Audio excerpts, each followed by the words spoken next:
sõna otseses mõttes mees mehe vastu, hammas hamba vastu, Ott Tänak ja Martin Kangur.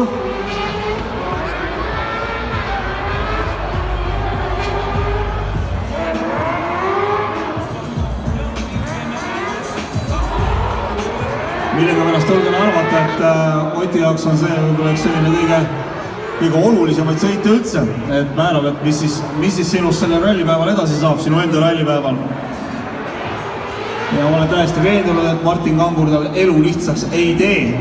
Aga Ott tuleb oma esimesed ringid tagasi.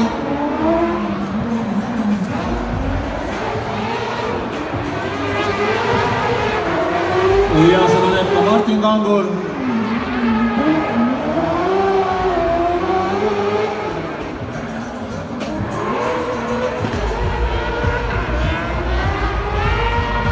Ott väga ilusasti puhtalt neid osasid seal väldib selle nii-öelda nagu murus osadele minekut, kus pidamist seal masinal eriti ei ole ja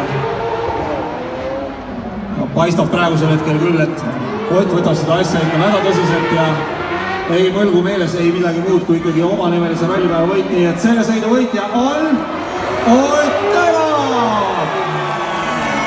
Ja väga tubli töö sellest sõidust teeb ka ära Martin Kangur, ei olnud lihtne vastane, aitäh Matu!